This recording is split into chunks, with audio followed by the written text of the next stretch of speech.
Yo, man, I appreciate you, man. Sorry about the mix up in the schedule. Yeah, no problem at all.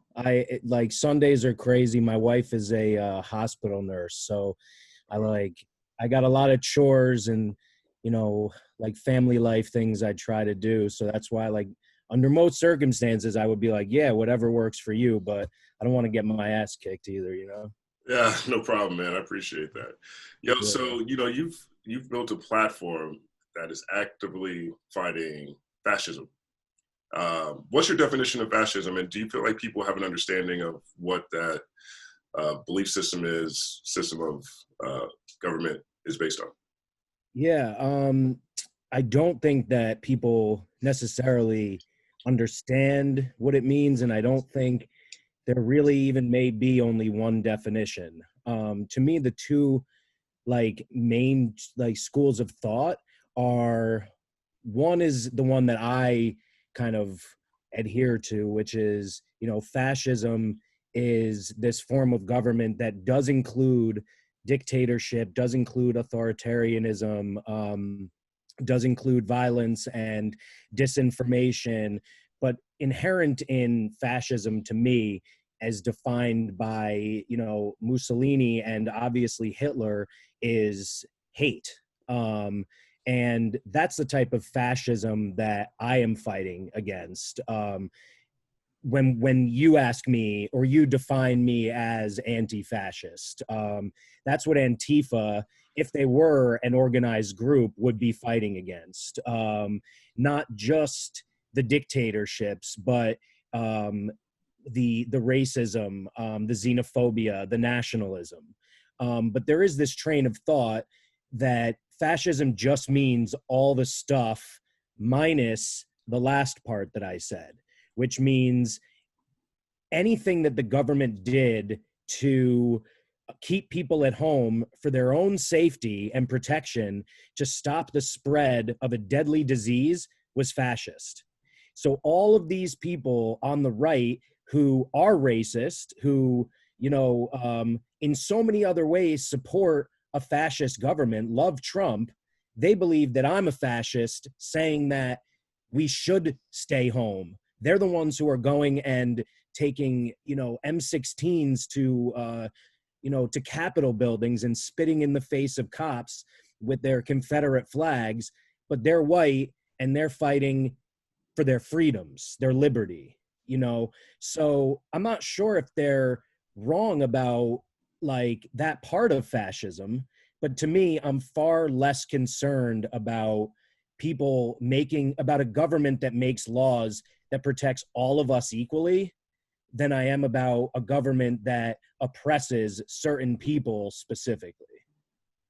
How'd you get into this mission? And how would you describe your platform? Well, I was raised by an activist mother, who was radicalized during the hippie anti-Vietnam War, civil rights era. And as a youth, I grew up in a really conservative town where I was the victim of really intense, violent anti-Semitism, which is unusual when you look at the greater society in America. Like we did see, and we are seeing again, a huge increase in violent attacks against Jews that look Jewish, but I don't look Jewish outside of when I, in high school, had a huge Star of David because I wanted everyone to know, but that wasn't even it. It was my own experience. And then watching how much harder and worse and more, maniacal the hate and violence was toward people of color in my town, to, anyone who was gay, to anyone who was physically handicapped. It was just a really hateful place, where I started off my life kind of, taking what my mom believed so strongly, but, moving it into a different direction because she was a pacifist. And, my start was beating the shit out of any Nazi I saw. If you had a Confederate flag on your hat or your pickup truck, I was walking over to you, no words, and punching you in the face. And that got me in trouble. I had straight A's in high school and almost didn't graduate. I had trouble with the law. And when I was a junior in high school, my mom gave me this idea and I connected with the Anti-Defamation League. And we created what now in retrospect looks like one of those things that like white people do and doesn't necessarily make a significant change. But there were some positives to it. I created a diversity day, which gave this safe platform for people, the few people of color who lived in the town, to speak up safely. And people came up to me who I considered to be racists, who told me we changed their minds. That was the moment, and I introduced that whole symposium by performing a rap song. And that was the moment when like my music and my activism kind of came together and shifted in a direction where I could make positive change, as opposed to just putting more violence on violence. What was what town was this, by the way? It was Ridgefield, Connecticut. Oh, okay, cool. I've heard things about Connecticut, and I think there was just there was something that happened in Connecticut recently, I think, while the Black Lives Matter movement has respawned again.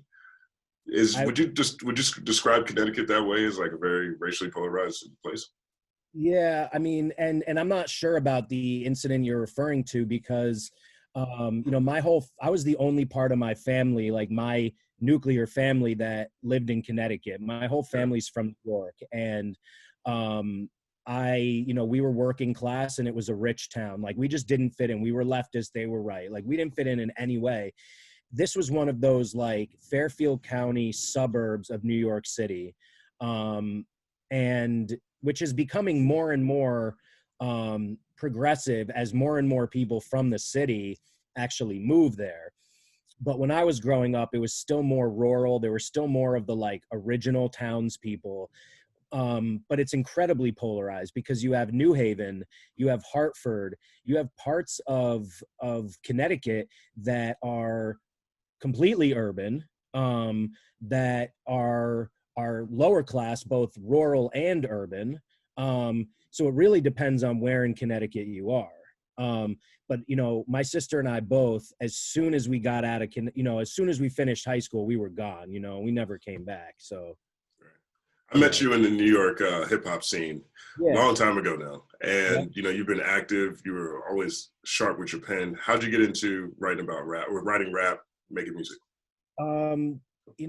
Again, like, music was always a big part of my life. I guess I shouldn't say again. I don't think I mentioned it before, but in my house, along with the activism, it was, Motown, Bob Dylan, the Beatles. And while I definitely like caught some of the political messages, and I could certainly vibe with some of the music, it wasn't really until a babysitter I had came and like played Public Enemy, and played NWA. And then I was like, oh, this, for whatever reason, like this, I really feel in my soul, and from that point on, like, that just was a lot of what I listened to. There was a long period of my life where that was all I listened to.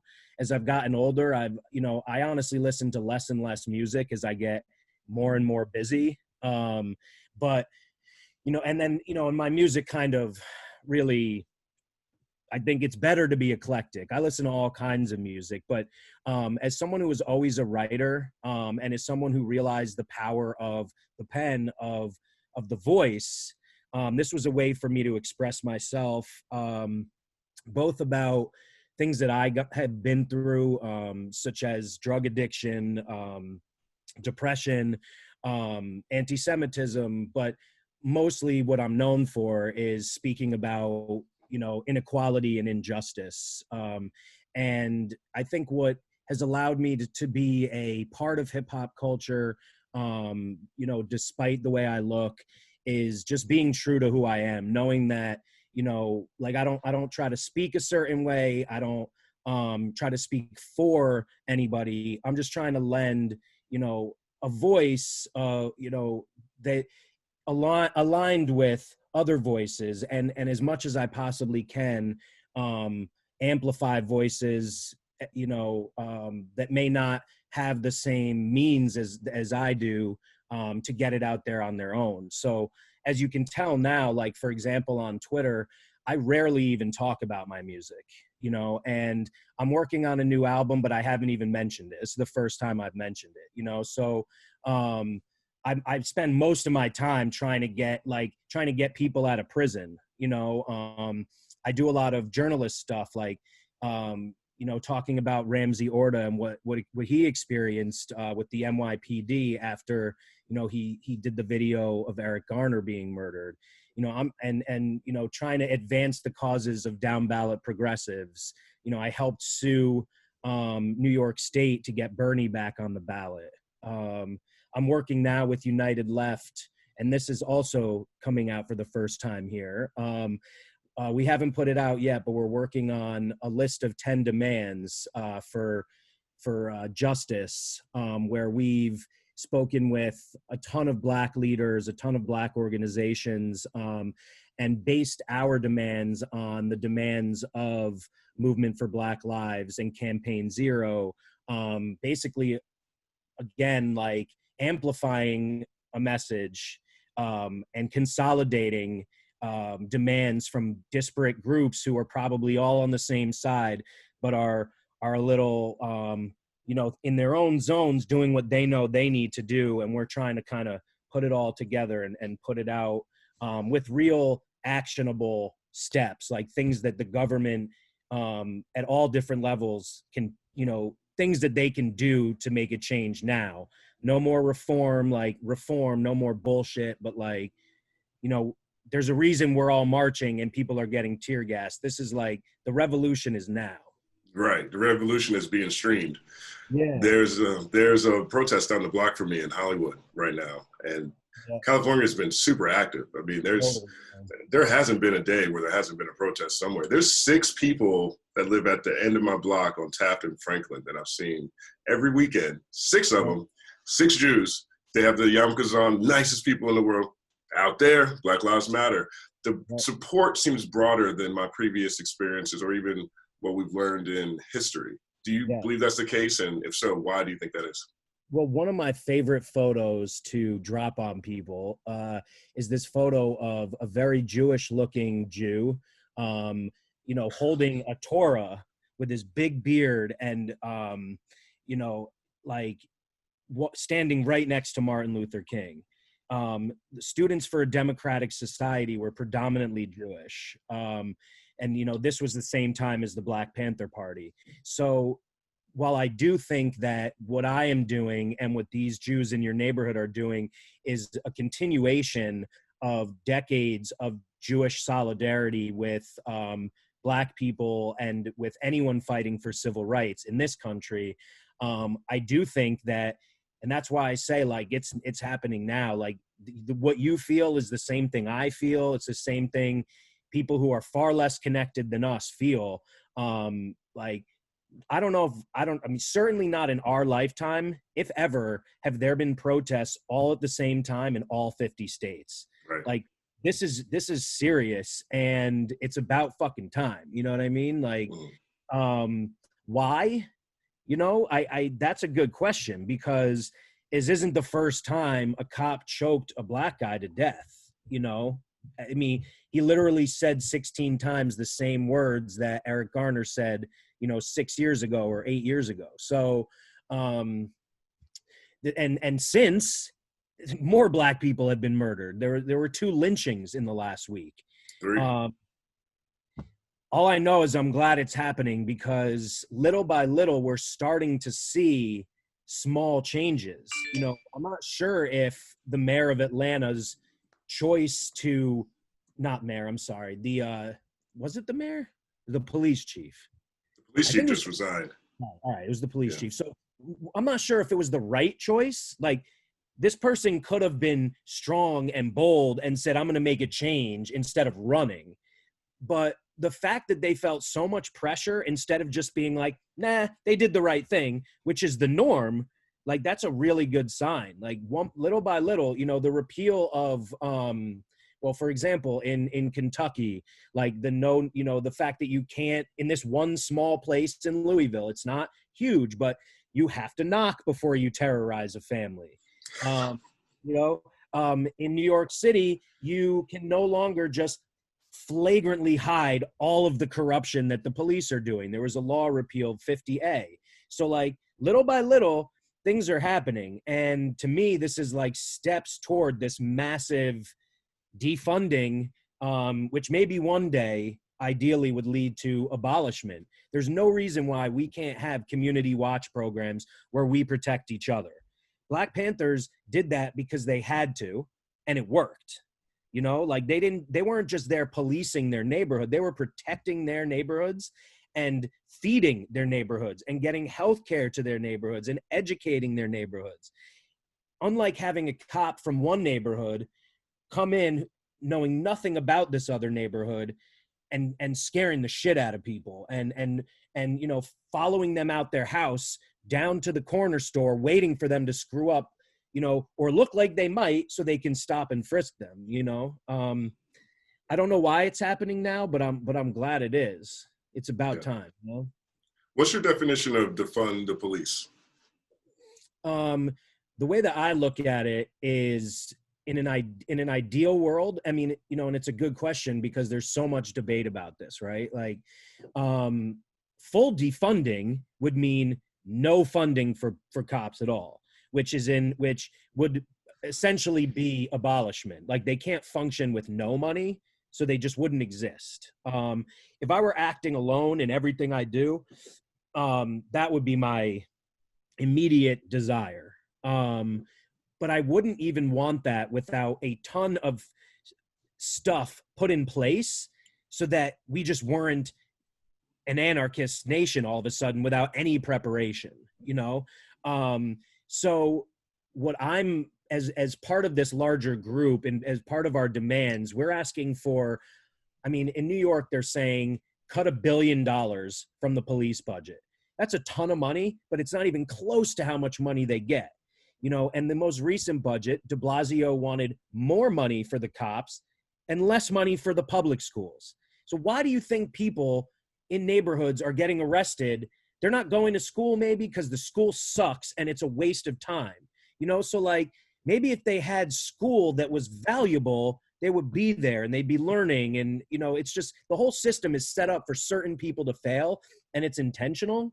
So, you know, when I say defund the police, I say take out as much money as you possibly can right away and put that in the communities that are most impacted by police violence, that are most impacted by over-policing, from militarization, from racism. It's not just Black and Latino neighborhoods either. You know, there are poor rural communities that are suffering also because more money is put into police departments and giving them tanks than they are putting into hospitals and infrastructure, public transportation, you know, all these things. Like, that's why when we say defund, it's defund and reallocate, you know, so all that money goes somewhere else that is put in the right place. And again, ideally, not too long from now, you know, once the infrastructure, once the systems are set up, once there are, you know, community elected, so like you start with community elected oversight of the existing police departments that have been defunded. These people are then empowered, they are informed. The cops are no longer hiding things. And when the cops do something illegal, violent, corrupt, they pay it out of their own pensions. They pay it out of their own liability insurance, you know, instead of the communities, the taxpayers paying on top of what they're already paying. Then the next step from community oversight is community watch. And then we don't need the police at all. But defunding is taking as much money as you can away and putting it in the right place. You know, I think I keep racking this around in my brain. And I'm definitely an advocate of reallocating resources. I think it's a travesty that we have, like in Los Angeles, 54% of the budget overall tax budget goes to the police. There was a story this week in Los Angeles that said the Los Angeles Unified School District, the school police, has decided to return all of their grenade launchers. I'm sitting here like, why do we have grenade launchers for school police? I get it. We're in an environment post-school shootings, et cetera. And we're also in a post-war environment where even our national defense budget spends overwhelmingly the amount of tax dollars on creating weapons of war. And if that budget's going up, we're making more. We're not using them all. So what do? We reallocate those resources back to America. And, you know, this whole supply chain is pretty steep. What do you think in general? Let's say we play this out. Let's say we defund the police, we reallocate resources to other programs. As we've seen now in Florida with the SWAT team, 10 members of the SWAT team just resigned. As we've seen in Buffalo with 57, I think, police officers resigned following them pushing the old white guy down. Old white guy knocked down. Which is why it got the attention it did, right? Exactly. Yeah. And I was surprised the police officers resigned over that, actually. I thought they'd be like, come on, dog. You know you can't be pushing senior citizens down on camera. But apparently, right. But what do you think happens? Like, what comfort level do you have for, you know, after, let's say, resources are reallocated, and now you have an environment where there's a whole bunch of ex-police, either who resign, or in the case of Camden, they just get fired and they can't rejoin the force.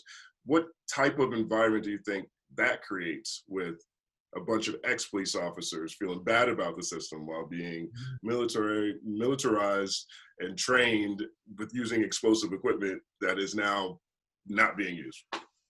That's a really good question. You know, and like, you know, my focus is not going to be how do we repair these people for their sake, because fuck them all. But you know, you're asking this question because how is this going to impact the rest of us, right? And like, whereas, you know, and interestingly, like, I feel like, I mean, I think data tells us that the majority of police officers are working class or lower class, you know, not highly educated, and now they're militarized on top of it. And the percentage of cops that are either part of white supremacist groups or are like, but have not been identified as such yet, is so staggering.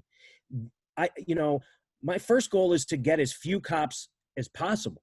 So if all of them quit, I think that's great, because now they're still the same racist, uneducated, militarized people, but they do not have legal sanctions to murder freely. You know, if they now pick up a gun and shoot someone, they may still have a lot of friends in the racist court systems, you know, but they're not going to have this like huge layer of protection where, you know, you can murder someone on TV, and like the worst thing that's going to happen in most cases is you get fired. But like, you know, Daniel Pantaleo or whatever his name is, you know, who choked Eric Garner, it took 5 years for him to even be fired. He was never indicted. He was never arrested, never charged, nothing. It took 5 years, and, you know, the Justice League to break into a national live TV broadcast of a Democratic presidential debate and interrupt Cory Booker in order for de Blasio and Shea to fire this guy. So I think just having them gone off the force is a huge step in the right direction. But I think, and again, like when we reallocate, they're the last people I'm going to focus on. But on the other hand, for our safety, one of the things that's so funny to me is all the Republicans, you know, Trump and all the ones who are less crazy than him, which almost makes them worse because they're smarter and still do the wrong things and hate everybody. You know, they're all like gung-ho about putting all the money into the military, right? They're gung-ho about spreading democracy all over the world, but they don't give a fuck about all the people who come back and are completely destroyed physically and psychologically for fighting our wars for oil and domination. So I believe that a lot more money should be put into protecting and giving treatment to veterans. And maybe that's in the same line, like cops who've been fired, who we no longer need to train to be less implicitly biased, should get treatment for their psychoses. All of the, the trauma that they've experienced being racist, being surrounded by racists, being taught to kill, being taught to see certain people as dangerous and the enemy. Because you're right, they are going to come out, they're going to be drunks, and they're going to be violent, and they're going to be angry because now they don't have a job and they think they're better than us. I mean, it's a scary thought that I hadn't even thought of. Yeah, I think it's, I tend to believe that it would be difficult to have, that it wouldn't happen in mass. But I do believe that there are a lot of people who think that when they hear the terms defund the police. And I think that in general, personally, we need to revamp how we look at all of our systems. One conversation I feel like is lost now is that, we're looking at all these protests as potentially spreading COVID. And now we're looking at 54% of LA, for example, 54% of their budgets going to the police. And those monies are never there to invest in infrastructure, which you mentioned earlier. The thing that a lot of my anger towards police and policing, and I'd like you to react to this. A lot of my anger towards police and policing isn't necessarily because of them as an organization. It's because police get it, right? And they could easily come out and say, guys, I see what you're saying, we're wrong. Here's what we're dealing with. We've decreased the tax base X% over 40 years. So now you have major corporations who never pay the taxes. You have a lot of wealthy people who are able to hide their taxes other places, or maybe they're able to, they're taxed differently because it's an interest based on interest tax instead of a regular tax. And so now the city needs us to be the police, but they also need us to be your therapist. They need us to be your marriage counselor, and they need us to be the revenue generator. So now we have to pull over more of you guys, and now we're hassling more of you more often, and this happens more often. And we don't even get to feel good about taking the bad guys off the street, because the real bad guys, the drugs are coming in on tankers owned by Chase Bank, and we can't go after them. And this is all happening, and we get it, and we with y'all. But they don't say that. They say the opposite. And that's where I really commiserate with people who write ACAB all day. That's why I'm even an advocate for defunding the police, because they seem to take a joy in it, as exemplified by the chief or the head of the police union in New York in that speech, where he basically described himself as feeling like a Black person. Yeah. Yeah. I mean, it isn't just the cops. The system is you could look at it one of two ways. It's broken, or it's doing exactly what it's supposed to, right? And I think it's the latter. It's broken for people of color, but it always has been. It's broken for poor people, but it always has been. It is it's the politicians are only out for themselves on both sides of the aisle. And we only have a two-party system. Those are our only choices. And when you look at the president, we have one racist rapist or another. I mean, that is unbelievable, and they're both senile on top of it. Like, holy shit, so, and to your point, like, the cops are like, they're the Gestapo, they're the henchmen. They are the ones who are fulfilling orders from up top. And so even like, and having, and not being in, like, because I wouldn't be, and they wouldn't want me, I don't know what is being told to the police chief. Even he doesn't have any authority, So like, I don't give a shit about the police union. They're the only union I don't, so they, like, I want to defund the union also.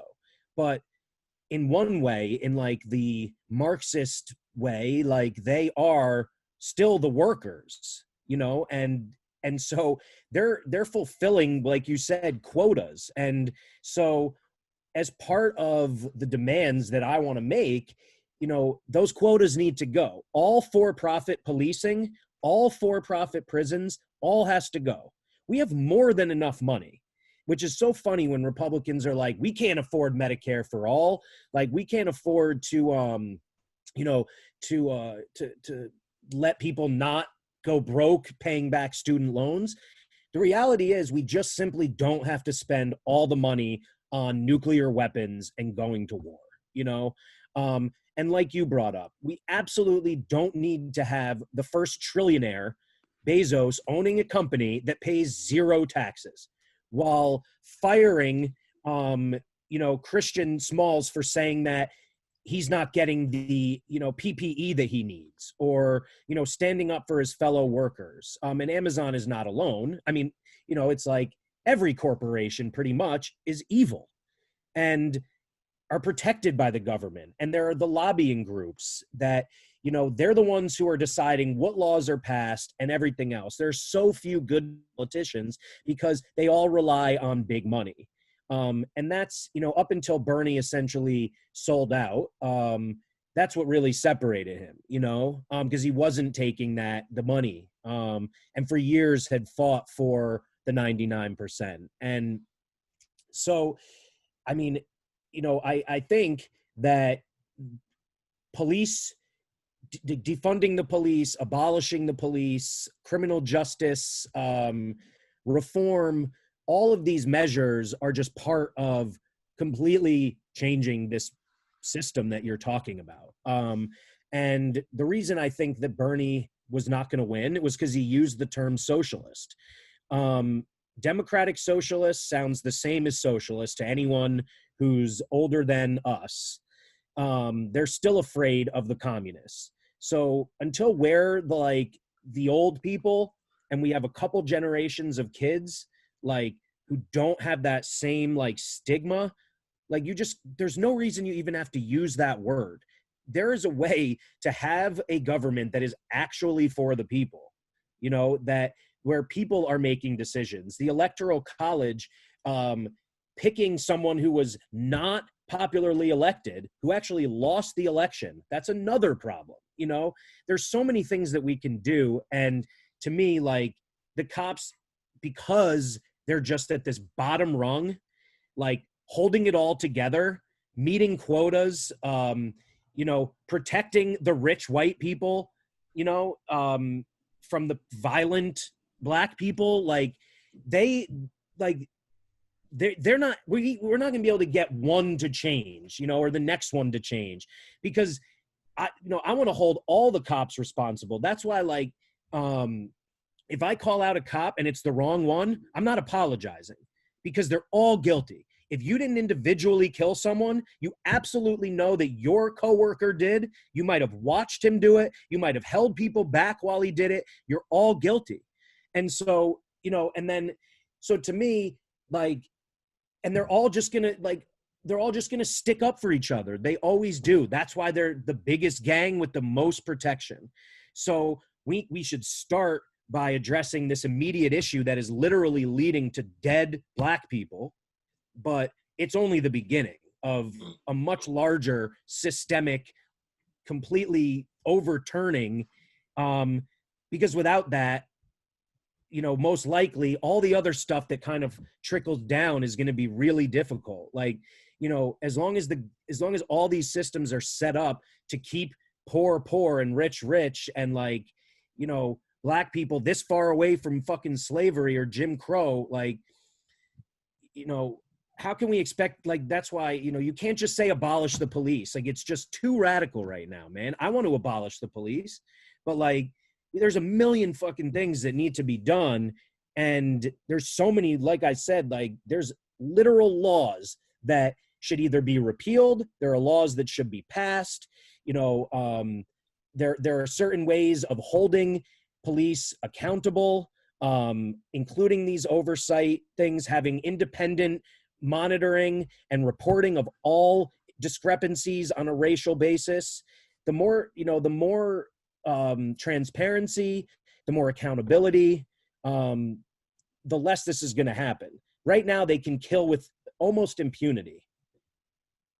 What are your thoughts on Israel-Palestine? Does it feel Why? similar? Why? Well, you're talking about excessive Explain. use of force. You know what I'm saying? Like it's excess. I think outside, I think you could actually look at Israel and Palestine as, you know, a much smaller, much younger version of a lot of things that took place to make America the country it is, right? You have indigenous people who get left out or murdered or pushed out. You have a government that, at least for the past couple of elections, where the people wanted somebody else, but the government turned out one way or another. There's always an enemy at the door. And there are extreme policing happening to one percentage or one piece of the population. Yeah. If we're talking about our global defense budget being too big, a lot of it goes to defending our idea of capitalism or our homies in places that are a lot of times have different rules for policing than, you know, for their minority populations than they do their majority populations. Certainly. The reason I laughed and responded the way I did is because as a Jew, that is something that I hear a lot. And, you know, it's the way that people, you know, to me, like, you did not immediately say, okay, good story, tell me about Israel, which is what I do here. Like, you have no right, you fucking Jew, to talk about this if you're a Jew and like you believe in Israel. So that's why I laughed, because that is kind of like the response I get. Like, I get a lot of hate, you know, and that's one of the things. So I think it's a complicated situation, but I'll first say that, you know, Israel is one of those places that you're talking about where we give a ton of money to protect our interests. But we are so shady, and I will get back to Israel, but I just want to say we are so shady that, you know, meanwhile, we're giving money to right-wing governments. We've been doing this forever in Latin America, right? In Africa. We have a military training school where, you know, I went and like marched on the fort, like the army fort. It's called Fort Benning. That's where School of the Americas is. And it's a literal training school to create militants to go murder leftist activists fighting for the people in their countries. I didn't know that. Yeah, we are like, we train murderers. I mean, like, it's just astonishing. So like, that's what we're doing. We don't give a fuck about our people, and we don't give a fuck about people anywhere. So we have our hands, we're like the puppeteer with like our authority and our money, like with our hands in corrupt governments everywhere. So Israel absolutely is an oppressive state for Palestinians. What they're doing is you know, against is human rights violations. I actually don't believe that we should have nation states at all. So, you know, in an ideal world where we don't have arbitrary boundaries that, along with religion, allow us to kill each other for no real reason, there wouldn't be a need for Israel. There wouldn't be a need for Palestine. And in this, you know, utopia, we would all live happily together, right?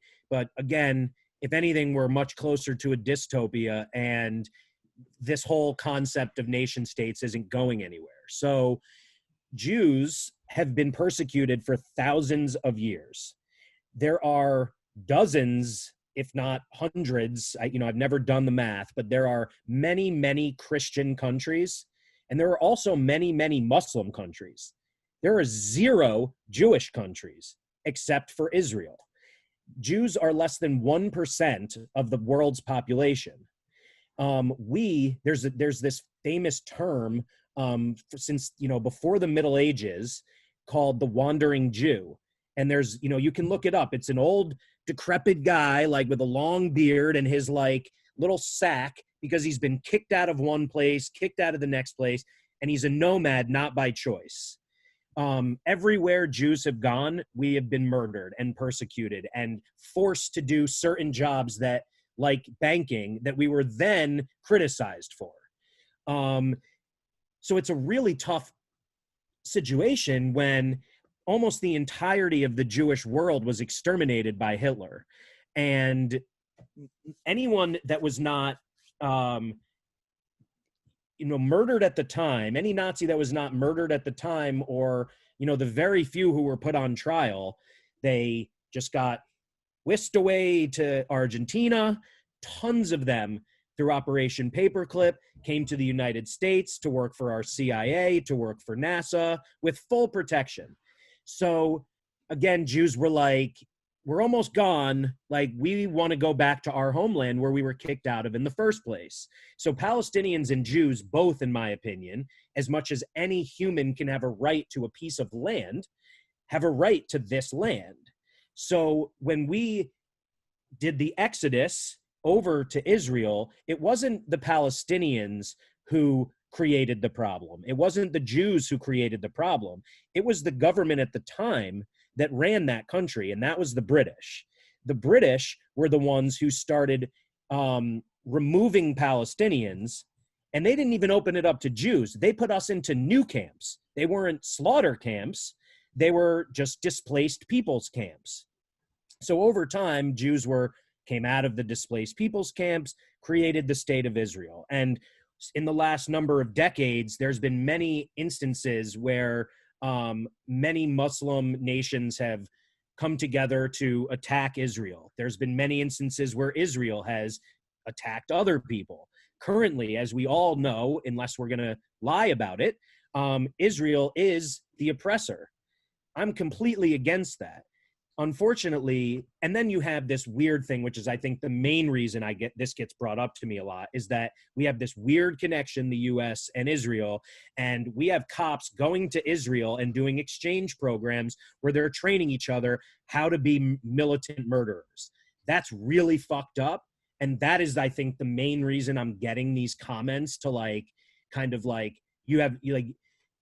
well, tell me about Israel. Like, it's just like, you're trying to change the topic. We're talking about police in this country murdering innocent Black people. We don't need to talk about Israel. However, because of that connection, and because it's one of these places we're spending a ton of money that could go to Black people here and other poor people here, I would love to see a two-state solution. I would love to see peace. I would love for Israel to stop being an oppressive nation. I would love for Palestinian people to be treated with equal rights and justice and not to fear for their lives. I wish I could control Israel and tell them, you're embarrassing me as a Jew. I can't, it's a tough one for me because I know why Israel was created. And as a Jew, I believe it's in our best interest as Jews, where we're always in fear of the next Holocaust, to have an Israel. But at the same time, the Israel that exists today is shameful.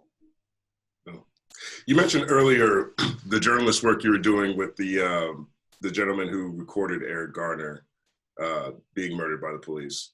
What's his story, and how's he been treated in the 5-6 years since that happened? Oh man, it's been absolutely insane. What's his name again? I'm sorry. His name is Ramsey Orta. And there are very few true heroes in this world, and he's not one of them.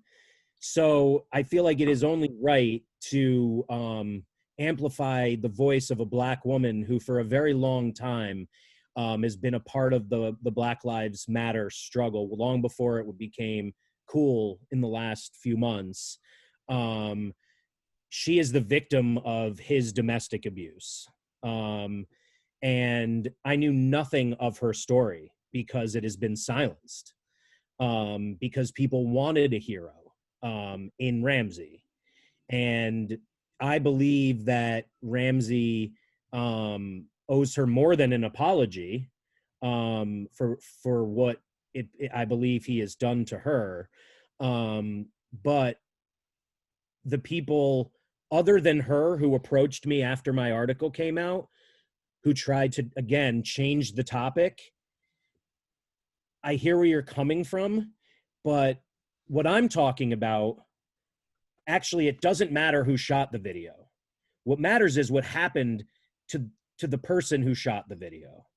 So Ramsey happened to be the one who shot the video. He is now connected with Cop Watch, which is a national organization, and the head of Cop Watch has taken Ramsey to Baltimore, has taken Ramsey to Ferguson, to the Bay Area, to all of these places where instances like what happened to his friend Eric Garner have also happened, and where there has been, movements for Black lives. And he's become radicalized.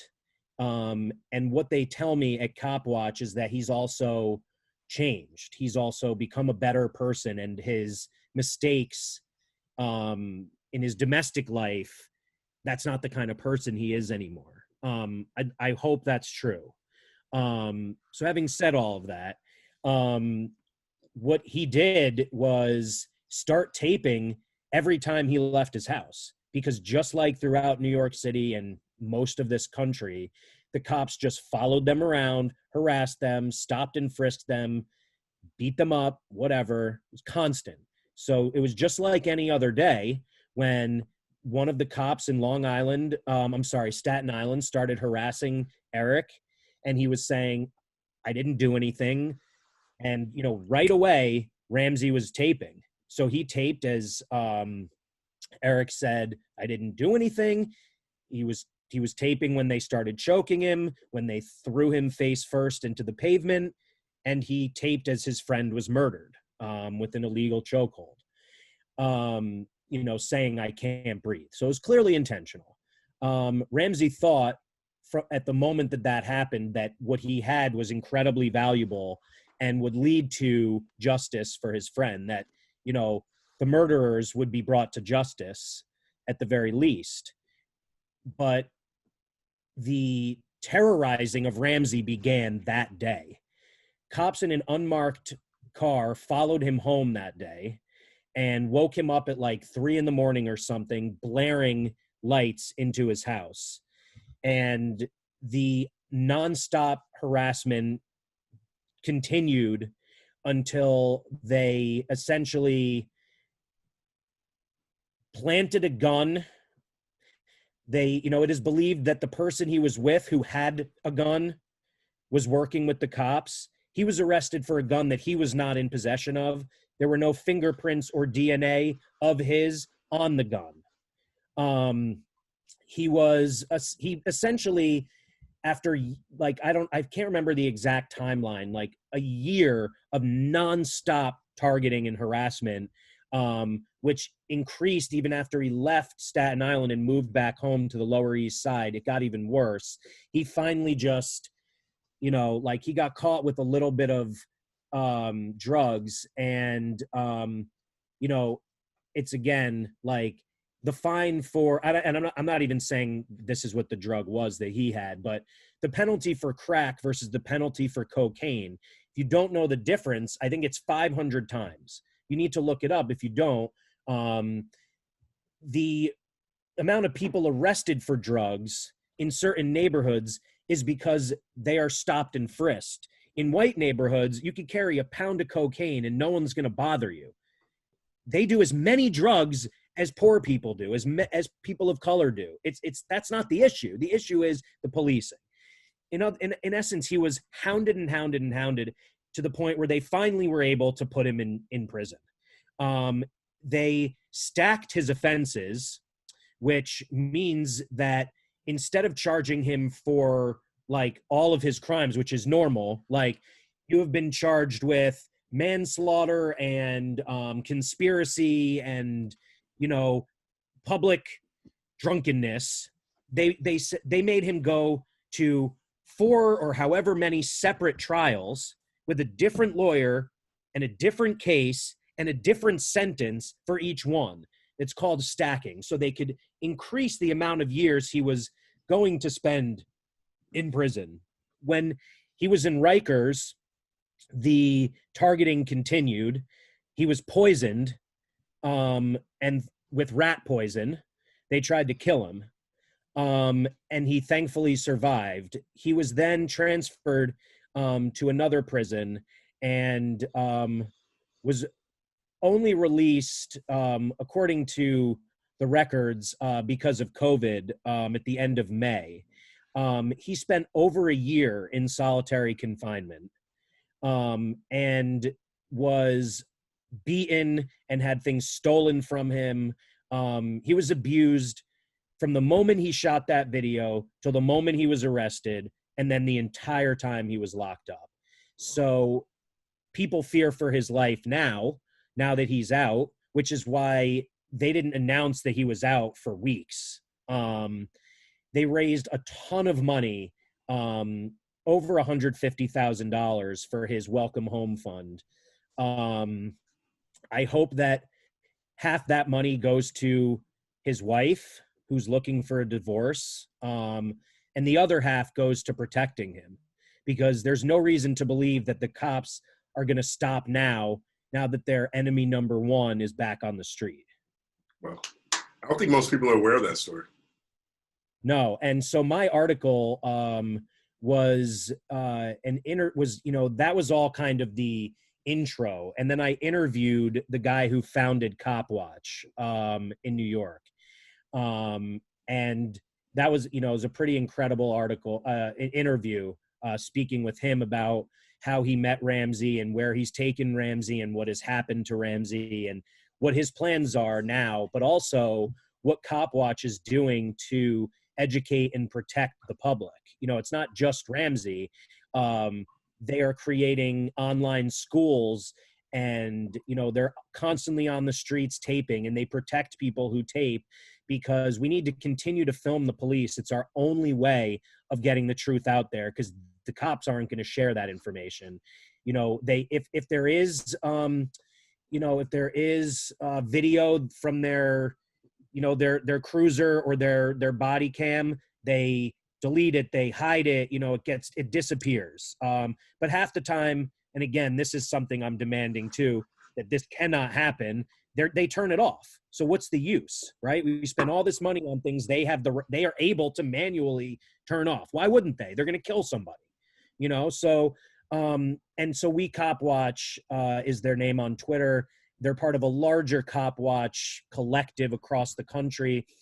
And they have these programs, these videos where people can learn about how to protect themselves from police brutality and what their rights are when they're pulled over or stopped and frisked or any of that stuff.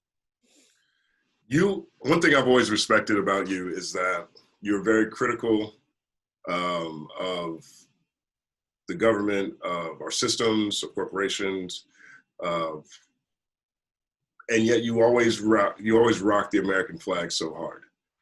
And it's weird to me in the sense that I know, like when you look at the right, for example, everything is America, America, America, America, America, America, America.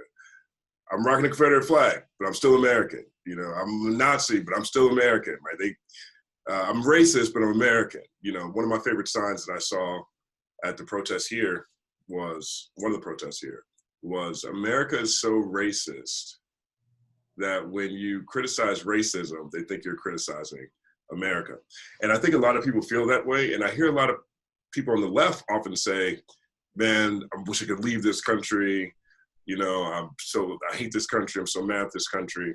And a lot of people who are the ones who are most oppressed seem to be the ones that distance themselves from the American flag the most. Or when, the number of times I saw people on the right burn their American flag because they couldn't wear a mask or something like that. We take it out on the flag whenever we see there's some injustice.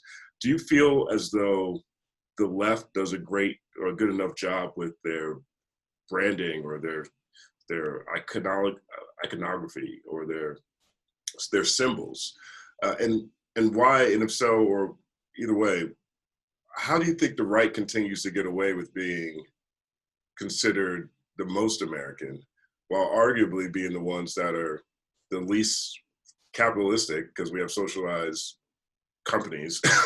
Our companies have privatized gains and socialized losses, and also the ones who are more so moving, arguably, mimicking a lot of fascist tendencies and qualities. Yeah. To me, as I said before, like, I wish that there weren't countries at all, right? But as long as there are, and as long as I live here, I don't believe that the right should own it. You know, it's like, you know, we have, like, we should take it back. In other words, like if the left, instead of abandoning this place that we're trying to improve, if you own the flag, if you own the country, if you take it back, and if you point to the places in the Constitution and the quotes from the forefathers, who admittedly were most likely murderers and slave owners, whatever their reasoning was, while I doubt I'd be their friend, they said it is patriotic to, you know, to resist. It is patriotic to protest. It is in our Constitution that we have the right to assemble. And so all these people who are like, you know, fuck your protests until I need to protest because I don't want to wear my mask. Like, you know, I think to answer one of your questions, I think the left does a really poor job of everything, unfortunately. And well, there's the far left that I think, you know, there's a group that I'm a part of called United Left, and we're connecting leftist movements. And this is, you know, the intention is to address this issue where there's so many groups that are left of the Democrats, and there's so much infighting, like there is in everything, that there's not a lot of alignment and there's not a lot of communication. But, you know, I think that the Democrats aren't left anyway. So, like, that's the first thing, like, to be made clear. You know, Democrats are the center and Republicans are to the right of that. They're all owned by corporations. They all care about the 1%. So being truly progressive is to believe in inherently socialist ideals, like Medicare for all, like student loan forgiveness, you know, and so while using the term socialist for Bernie, I think was a mistake. Terms aren't that important. What's important is having a platform that you can explain to people that makes sense, and where people can see the benefit. And I think Bernie did an incredible job of that, because I believe it's at like 75% of the country is in favor of Medicare for all now. When he started talking about that, that was considered obscenely radical. And now look at it. So, you know, people, the collective, the 99% is not just a coined term. It's literally the amount of people that we're talking about. 1% owns all of the money and all of the property. The 99%, there's power in numbers, right? And like, so 99% of us, if we're thinking straight and aren't racist, care about all of the same shit. So, you know, it's really, you know, every time the right says that, you know, we're not patriotic, it's typically because we're doing patriotic things and caring about the people of this nation. It blows my mind that any woman would vote for Trump or any Republican. It blows my mind that any person on, you know, LGBTQ person would vote for a Republican, any Black person, any Latino person. And yet there's tons of right-wing Latinos, which is another story. It comes from leaving Latin America. But, you know, I just can't understand it. Like, and, you know, the majority of Jews are Democrats or left of Democrats. I can't stand Jews who vote for Donald Trump. He's a fucking anti-Semite. Like, it blows my mind. So it's really about how weak the Democratic Party is, how incapable they are of standing up for what they supposedly represent. You know, how they keep trying to push down our throat these centrist, you know, corporate establishment candidates like Hillary and now like Biden, who's potentially worse, probably worse, instead of putting their, and literally doing everything in their power, both money and manipulation wise, to prevent someone like Bernie, when Bernie actually has the power to unite people and actually cares about people and actually represents the ideals that the Democratic Party is supposedly about. Republicans are pretty consistent. They don't give a fuck. And like, if you're against, if you don't want to be taxed, if you want your guns, if you think that Christ is more important than a woman's body, vote Republican. Simple. And they all do. And that's why they win. They stick to their shit and it works. Democrats don't have a clue what they're doing.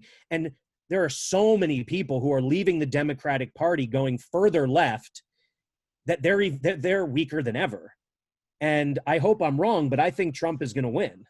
So, my bad. Well, no, to make that Trump. I'm fighting that urge to feel like Trump's going to win, but I'll tell you this: I'm an ardent Bernie supporter. I just don't think he speaks. I don't think anyone else speaks to the concerns, challenges of the millennial generation and of the Zoomer generation, except for Bernie. I don't think anyone else. Isn't it funny that he always pointed to how old he was? They're all the same age. They're the same age. I'm like, these cats were in high school together. I know maybe one's a senior, maybe one's a freshman, right. But they're in the same yearbook. Yeah, it's funny. And but Bernie was actually the one that sounds the youngest. Yeah. And I think there's a lot of, I think no one else is like hanging out with Killer Mike, right? Right. Off election cycle. They might pull out their Jay-Z card at the convention. Yeah. I feel like Bernie and Killer Mike are texting. Hey man, you want to go see Tenet together? We can have a Zoom party. I feel like it's something like, it's different. I think, he really is of the people, and he's been there so long that it's natural for him, where a lot of people just show up, do the campaign speeches for 2 years or whatever, and if they win, good. Someone else is speaking. Which makes this hurt so much. He's still endorsing great down ballot progressives, but he endorsed Biden, and he told us to vote for Biden. That hurts, man.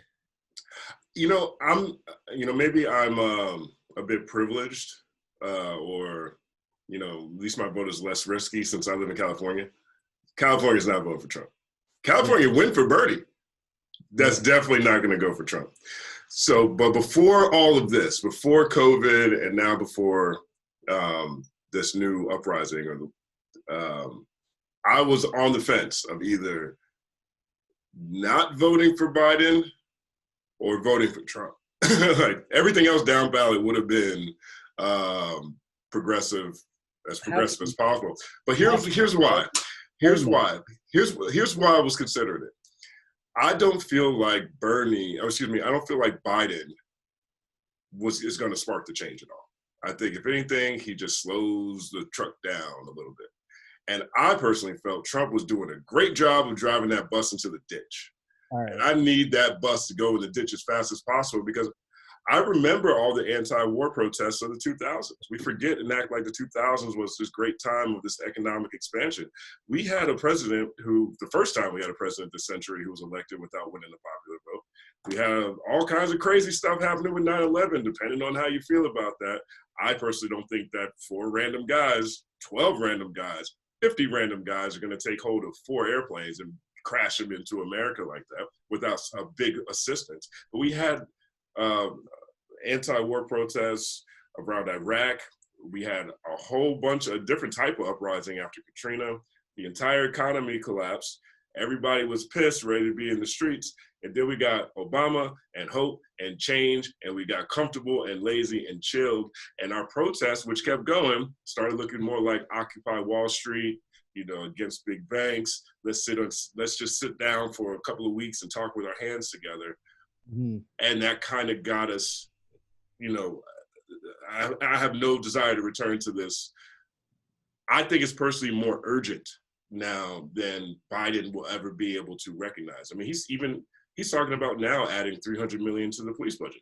He's not just, I mean, that is so against these things. Yeah. He's against these things. And Trump was speeding this process up so fast that to me, before COVID, before this, I was like, Trump, I'd rather have this bunch go in the ditch so people can understand how terrible these policies are. Because he's a great job at these policies. But now I feel like the bus is in the ditch. Right. So I can't see myself, making that same play. I mean, now, so yeah, there's a whole train of thought of like exactly what you're saying. Do everything you possibly can to push it in that direction so the revolution is forced to happen. That's not crazy. Exactly. That's not crazy. But like, what might happen, over the next 4 years? Think of what he has done, like just to the environment. We might, like, the whole world may be gone if he continues the destruction of the environment, which is something that like is less cool to talk about, and just like, it seems less urgent. But we're now at the point, and that's why there are so many of the younger generation, like their activist groups who,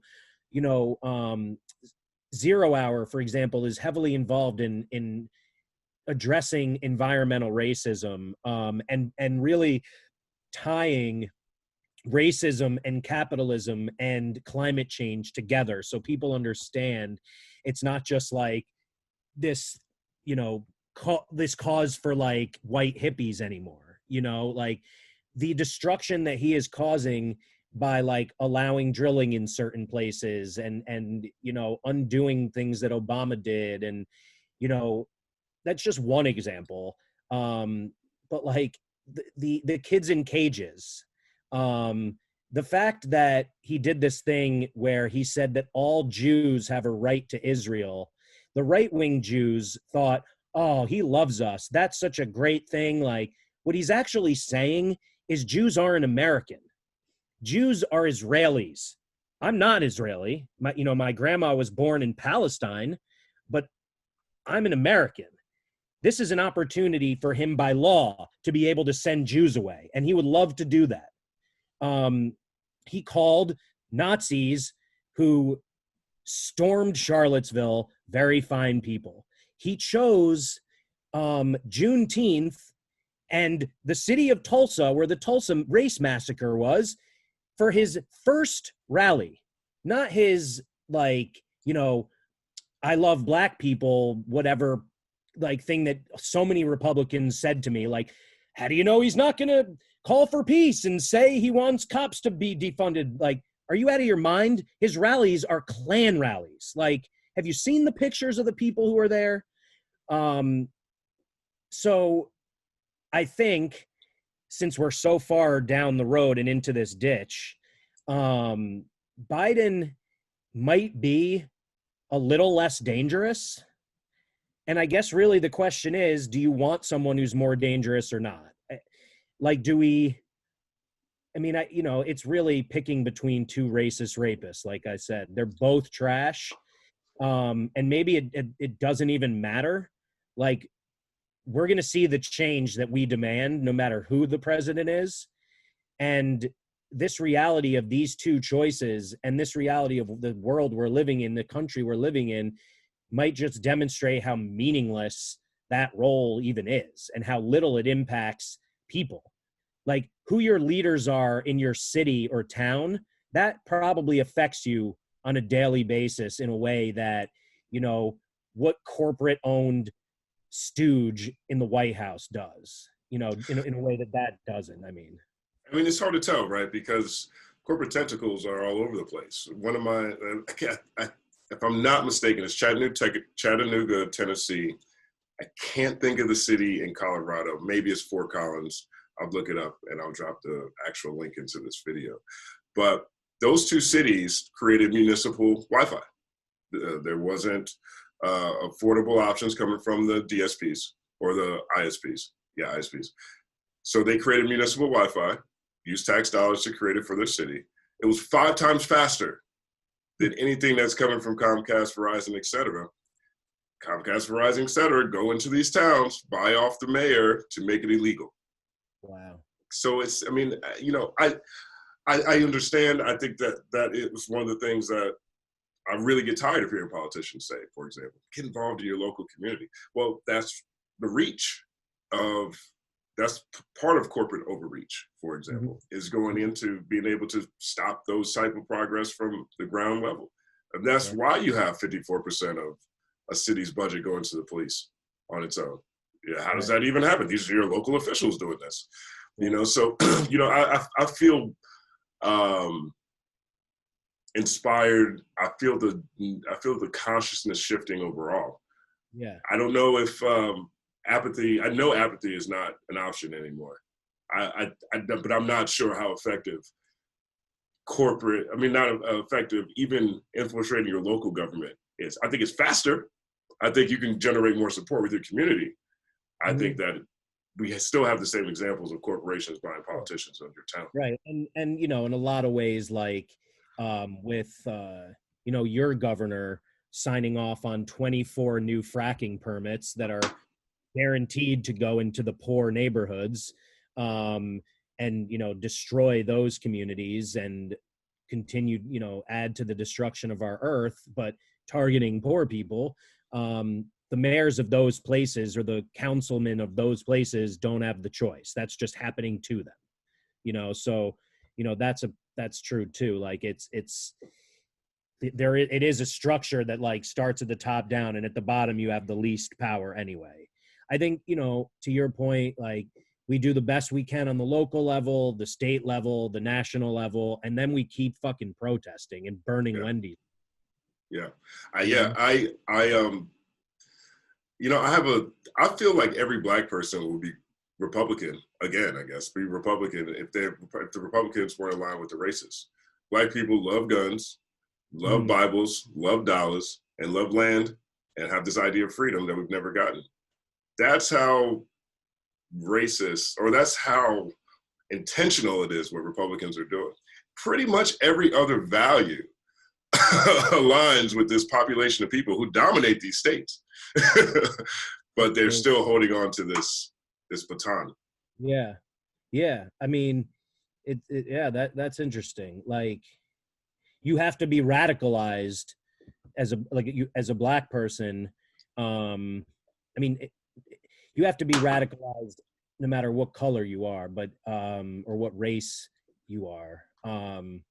But yeah, it's not, I hear what you're saying. Like, it's not, there's a huge percentage of the population that is not thinking about bell hooks or Angela Davis, but is thinking about like the church and, you know, and getting these privileges that they've been watching other people have since they were forced here centuries ago.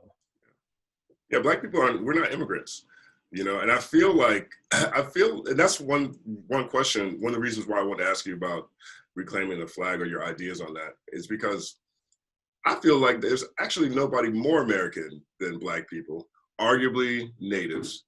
I don't believe that original sin was slavery. The original sin was murdering all the people that was here. Slavery's right behind that. But Black people aren't immigrants, and we used to be currency, and this country is all about the dollar. So why wouldn't we feel more American than anybody else? And yet we're the last person to pick up a flag and, you know, add it to our logos. But I don't blame you. How could I possibly blame you? You know, like, like what this country stands for is my ancestors' slavery. It stands for Jim Crow. Like, how could I feel pride in a place that has never given a shit about me? All the voices, I think, was it Medgar Evers who said, I don't want to misquote him right now. It's funny when you look at a lot of, you know, Black leaders and writers over the years, that same debate rages, and most of them, at least the ones we exalt, continue to champion that fight to make America theirs. And I think that is something that is consistent in every community. Every community is fighting to make America theirs. And fortunately, most aren't trying to make it oppressive to other people, even though we know that some certainly do. Yeah. So I did a song a number of years ago with Shondan, called Melting Pot. And I just feel like it's really fitting what he says in it. He says, Black in America, why should I pledge allegiance when the country got a grievance with me? Because we ain't reach equality, though we've got a black president. Some people want to see us swing from a tree. I'm looking at the news, black teens getting gunned down, and the shooter gets to hide behind standing your ground. How that sound? No jail time is a joke, but they would throw away the key if I was found with some coke. You see, the scales are tipped and the blindfold is see-through, strengthening the argument on we were never equal. Recent history proves they picking off the pro-black leaders so the movement can lose. And when I fight the power, I'm branded public enemy or a conscious rapper. Labels won't cut a check for me. So why put my hand on my heart for a country that didn't want me here from the start? I think that says a lot about it. It is. And, you know, and it's such a common position, you know, and I think it's ironic. I get it. Is that the best way for us to get what we want? Maybe we want to have another country. Well, yeah, okay. I mean, maybe, but right. But if we're going to do that, what are we going to do? We got to pull our resources and buy some. Yeah. I wouldn't blame you, but I would hate to lose you because the best parts of this country are black people, you know? Right. And all white people know that because we steal your clothes, we steal your slang, we steal your, you know, your music and everything else. Like that fucking guy, Tom Cotton, who talked about an obelisk of wokeness. How dare he use that term? You know what I mean? Like, it's unbelievable. That was crazy. That was a crazy New York Times publishing decision. I understand you want to give a senator a platform on your publication, but he's advocating for military intervention in the states. That's the least Republican thing I've ever heard of in my life. That's what I mean. Like, it's you know, it's like, it's whatever works for them, and they just say it harder and stronger and more consistently, and it always works better for them. Like, the left just is weak. Like, I don't want to say the left, because I believe my left, our left, is strong and growing and smart.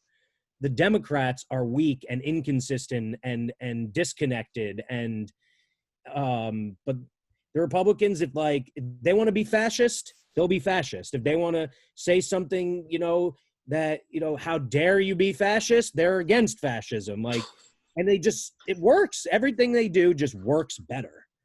And to me, they've always been the ones who cared the least. It's just becoming more and more evident how much the Democrats also don't care. Right. You know? Do you have any thoughts on the shooting that took place Friday night in Atlanta? Yeah, I mean, I don't care what the guy did. He was sleeping, and if he were white, someone would have said, like, if they bothered him at all, let's say this, if he was in a nice car, they would have left him alone completely. If he was a poor guy in a white car, if he was a poor white guy in a car sleeping, they might have knocked and said, hey, buddy, get home. But because he was black, they wanted to rip him out of the car and give him the whole runaround. So that's the first thing. None of this would have happened if he weren't black. The next thing is he supposedly tried to get violent and even grabbed a taser. If that is true, a taser is non-lethal. Again, if it was a white guy, he could tase the shit out of 10 cops and they would have found a way to peacefully subdue him. Dylan Roof shot up a black church and got taken out for cheeseburgers. So again, they chose to murder someone, not because he was violent, not because of anything other than the fact that he was black. So I don't care what anyone says about what happened. It doesn't matter. Moral Technique brought up an interesting point in our conversation last week. He mentioned Daniel Shavers. He mentioned another article in Politico about, it's called What I Did After the Police Murdered My Son. Police Killed My Son. And it was talking about how this white father, was able to find a connection with black people he never had before because no justice was handed in either of those situations. Daniel Shavers, and I'm blanking on the person's name, but the one in the Politico article. You know, there's a lot of people. One of the things that I personally feel like is a challenge when it comes to certain communities, because especially we look at poor white people, they actually experience these things, but most of them don't turn into a hashtag. Is there an inequity there, or is there a reason as do you think that's the case? I'll stop you right there. Black people are 300% more likely to be shot by a cop. End of story. I don't want to hear any of that bullshit. First of all, there's more white people in the country. So every time I hear like there's more white people in jail for this, great, there's more white people. Look at the proportions. Black people and people of color are disproportionately impacted by an absurdly significant degree, and that's what matters. The totals are irrelevant. Of course, there have been white people who have been killed and by cops, and guess what? To your point, they were poor if they didn't get justice. If a rich guy's kid gets killed, believe me, justice will be served. So sure, we know that this place is classist also, and in my opinion, part of the struggle and part of this revolution has to be a connecting of the race and class struggle. And MLK knew that, and Malcolm X knew that, and Bernie knows that, because we are allies in that way. There is an added layer of discrimination and systemic white supremacy and racism that Black people and brown people experience that poor whites do not. But there is a lot more, there are a lot of ways that we are related. But when it comes to like, why didn't I get a hashtag? You don't want a hashtag. It's because you're privileged. You're white. That's why you didn't get a hashtag.